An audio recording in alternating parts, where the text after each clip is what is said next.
why am I going to bring you back to my event? Well, because now you're a liability to the racetrack itself. You're a liability to the insurance. You're a liability, in multiple ways. So Bree Tritchler, who is actually one of the division's competitors, says, unfortunately, the authorities were called twice on the same person. I'm a firm believer, run your mouth all you want, but when people start getting punched, cancel the class. It's more of a problem than anything else. Yeah, exactly. That's exactly how the track owner looked at it, too. It's become more of a problem. He said in his statement, they're not there to be babysitters. No. And that's kind of where track officials were with that division, in a sense that because this was happening on a regular basis. I like everybody in that class. We have had a lot of fun talking with them. We have a kick butt time down there. They are there. a fun group of people until racing starts. Here's the thing. I love four-cylinder cars more than probably anybody else that you guys know. I am a mini stock. Mike's been a mini stock guy for. He's like, that's where his roots are. I think I only grew up, thinking cars only had four cylinders for like years because that's all my family ran. We ran Pintos, we ran Chevelles and Citations and all those little cars because at the time that was the cheapest way to come out and race unless you had a bunch of money and you wanted to run late models because there wasn't much in between. Right. So Ryan Nelson says, when a certain party of racers are constantly breaking ground rules with going into other people's pit across the pits, there should be something done, and I don't believe erasing a class is upsetting. Okay, I see what he's saying. Erasing the class is upsetting. Yes, it is. Yeah, but again, you've got to go back to the class as a whole and the people involved and how they're conducting themselves, becoming a liability. And I'm not saying everybody in this class was. Maybe, and again, I'm not saying names. I'm not saying I know exactly what happened because I don't. I'm just talking about the final result here. Okay? The names it doesn't matter at this point. And I think that we should also just reiterate again that we actually don't know what happened. You know what? I don't even know what happened. I'm in the pits. You're in the pits and you don't even know. I can tell you right now, I have zero clue on what happened up there at the track, but I'll tell you right now, the way tracks and divisions have survived in the past is I don't want to call them old-timers, but the original drivers, the seasoned veterans, take people under their wing and raise them the right way and pass their traditions down. And when these new people come in and, they screw up once, okay, shame on them. People go to them and say, hey, we need to straighten things out and get this done off the track. And in a civil manner, over a beer at a pizza parlor, whatever it is. Right. I've had it where my dad's had guys come over, this dude last week. Okay, come on over. We're going to have a barbecue. Let's talk about it. We need to get it figured out because it's, if we don't figure it out, we're not going to have a playground on Saturdays. And unfortunately, that's what's now happened with the Hornet Division. Well, and you deal with this down there too, Mike, and we're going to probably talk about that here in a minute as well. Well, and we are, but I want to read some of the comments. Bree Tritchler, again, a competitor in this division, says, it does suck, but it's probably a good thing it's canceled before drama escalated anymore. Dylan Sauer says, 100% agree. Dylan Sauer, who's the points leader in this division, has five wins, says you shouldn't throw stuff at people's cars when they're coming in the pits. Yeah. Does that even need to be said? No, it shouldn't have to be, Corey. Greg Arnold agrees with Mike, says, well said, Mike. Talon Rogers, another Hornet driver here in the Northwest, says, well, they just made it that much harder to race. It's not cheap to race, and Hornets are the cheapest. Ryan Nelson, it's disappointing because events occurred for so long before management stepped in. I 100% agree with a couple of those guys about it sucks for those guys who are truly trying to gain the experience and gain the knowledge and move up. So as we, Mike, I don't mean to interrupt, but as we speak, there's a conversation going on here on the Checkered Flag Asphalt and Paving chat line. Greg Arnold steps in and says management shouldn't have to step in. The drivers should have been adult enough to allow to not allow the escalation to occur. And that's kind of what I'm talking about, personal conduct. Let's be responsible. Let's police ourselves. Whether the rules are track racing rules that we have to follow as we have rules like every other sport, or if they're tech rules. A lot of tracks don't have tech, and drivers will police each other. Whatever the case may be, rules are rules. If you have to tech them, or if you have to police them yourself, do it. Let's talk about personal conduct. That's what we're talking about here. We're not, and I have to agree with Greg Arnold when he says management shouldn't have to step in, because we should all be conducting ourselves in a manner where we can handle this, like Mike said a moment ago, amongst ourselves. Okay.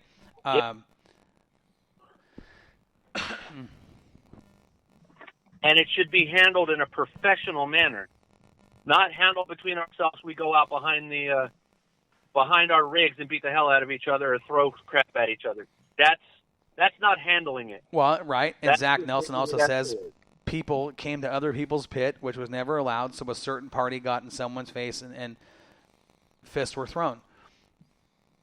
See, you can't argue with that. You cannot. You can't go into somebody's pit. I'm from the old school. Okay, you got to remember, I've been in this game 40-plus years, guys, and here's the rules where I come from. Let's say Gary and I get in an incident, okay? Let's say I'm running third and Gary's running fourth, and he gets behind me and spins me, right? Here's where I come from. If I approach Gary's pit area in anger, and I'm wanting to fight, or I'm screaming and yelling, you know what's going to happen to me? This is where I'm from. This is the rules I grew up with. There's no questions asked. You're gone for 2 weeks. Yeah. I might be the points leader in that division. I'm done for 2 races. And I've seen that in the past happen. So have I. And I just screwed myself. I have nobody to blame but myself, because I know that rule. If I approach your pit in anger for any other reason other than to say, hey, man, congrats, whatever, great race, and I'm throwing a fit, punches, wrenches, whatever, I'm gone for 2 weeks minimum. It might be longer. Yep. The way my dad always taught me on a racetrack is when you're done racing and you pull into the pits, you can't change anything on the track. Right. All you can do is make it worse. And I've heard that several times with different calls, Mike McCann up here.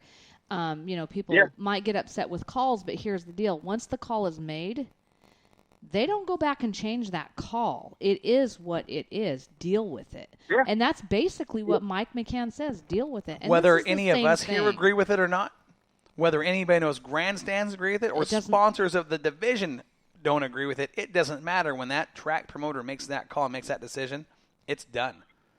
Yep. When my tires on my car are off the track, that's it. If I have to sit in my car for a half hour pissed off at myself, or sit by my car looking at it because it's wadded up, I got to look at it and go, okay, what did I do wrong?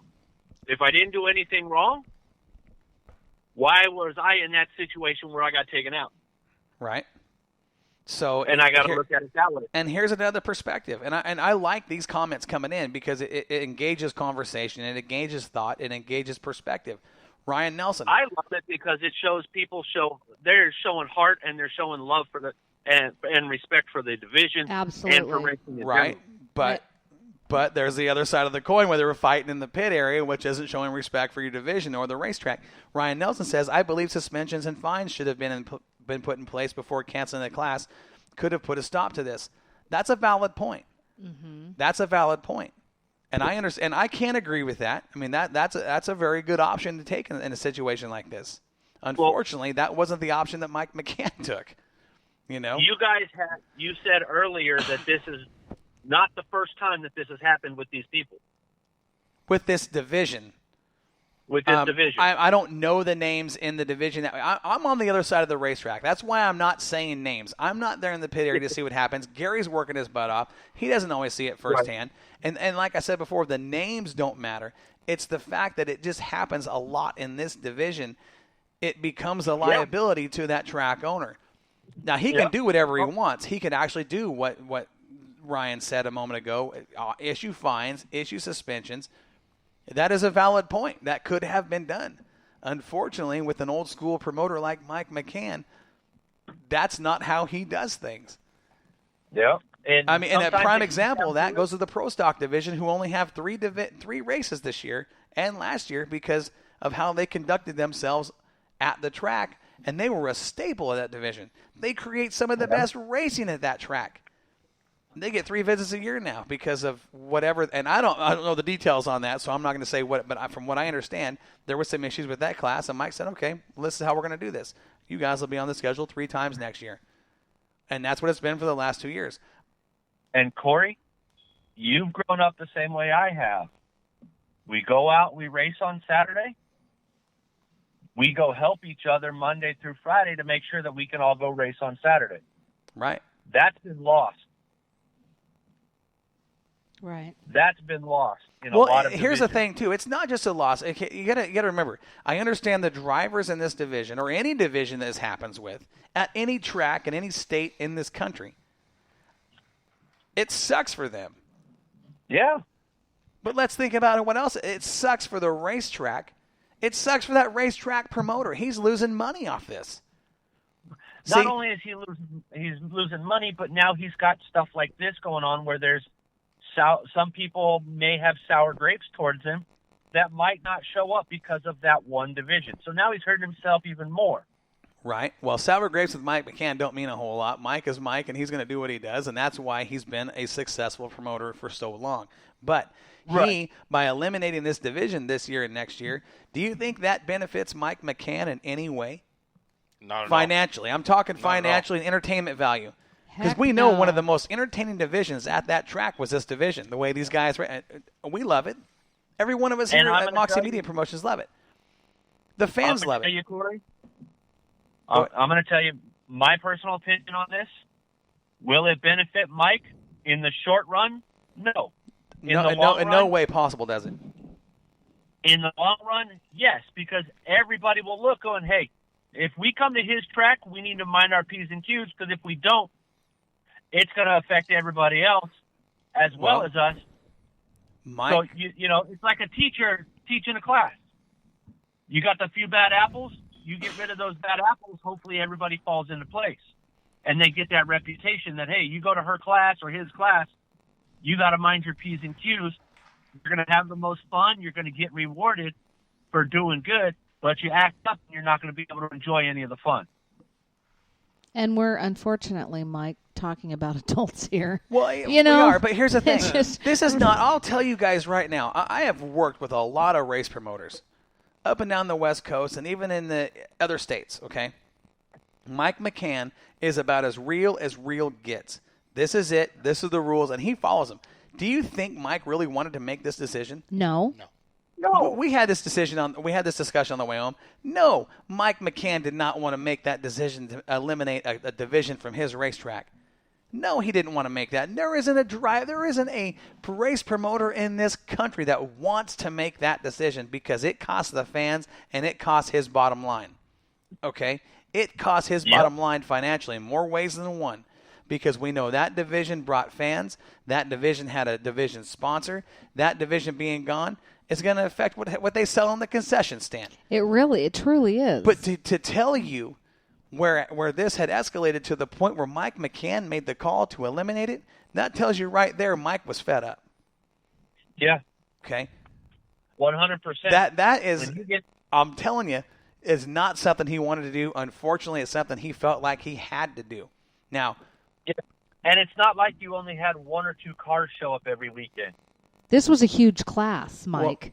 Well, huge class. Steve Bohr shoots in on that. It's not like the class kind of diminished and took care of itself. This was a thriving and growing and budding class. Absolutely. And Steve Bohr, who is a very talented driver in his own right in more than one division at this track, steps in and says, and this goes back to what I was saying earlier, and I'm glad that he brings this up again. He says it's going to hurt Mike via pit passes and entry fees, but it could be worse if the cops keep showing up and the county steps in and close the whole track. Mm-hmm. Unfortunately, Mike was in a position where he has to look at the big picture, and that right there is the big picture. And that's what I was saying, where in the short term it's going to hurt him, but the long term it's going to benefit, because sometimes you've got to nip it in the bud before it comes and affects everybody else out there. And unfortunately, that's the way I look at it. And it's unfortunate for Mike that he has to step up and do that. But hopefully it will work itself out in the long run.